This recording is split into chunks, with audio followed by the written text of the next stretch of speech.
আসসালামু আলাইকুম গাইস, আমার পিছনে একজনকে দেখতেছেন। সে সম্ভবত ভিক্ষা করে। তার কাছে আজকে যত টাকা থাকবে তার মানে 10 গুণ বেশি দিব, ঠিক আছে? চলেন। চাচি, আসসালামু আলাইকুম, ভালো আছেন? ভালো আছি। আপনার কাছে কত টাকা আছে? আমার তো ভাইতে আহি না। মানে সকাল থেকে কত টাকা পাইছেন? এই সারাদিনে ভাই, এই যে 2 টেকিয়া আচ্ছা আচ্ছা। আর নাই, এই যে দিন নাই। আচ্ছা, হাতে কয়টি আছে বাইর করেন। কয়টি দিই?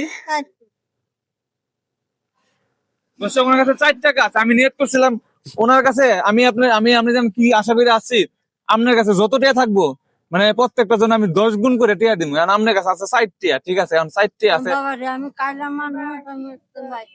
অবশ্যই অবশ্যই।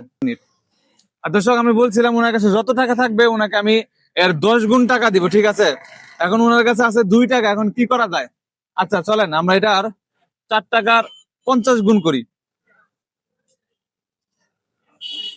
4 টাকা যদি আমরা 50 গুণ করি তাহলে হবে 200 টাকা, ঠিক আছে? আপনার কাছে 8 টাকা নাই? না রে বাবা। আপনার কাছে যত টাকা থাকতো আমি এটা 10 গুণ দিতাম, কিন্তু ভাগ্যের কি কথা। নাই, বুঝছি বুঝছি। আচ্ছা, তাহলে ওনার কাছে আছে মাত্র 2 টাকা। এটা যদি আমরা মানে 10 গুণ, এটা যদি 50 গুণ করি তাহলে হয় মাত্র 200 টাকা, ঠিক আছে? তাহলে আপনি চাচি, আপনার কাছে আছে যত টাকা থাকতো আমি আপনার ডাবল দিলাম হইলে। কিন্তু দুঃখের বিষয় জানেন কি, আপনার কাছে আছে মাত্র 60 টাকা। আর 60 টাকা যদি আমি 50 গুণ করি তাহলে হয় 200 টাকা। নেন 200 টাকা ধরেন। খুশি আপনি? খুশি খুশি, একটা হাসি দেন, একটা হাসি দেন, একটা হাসি দেন।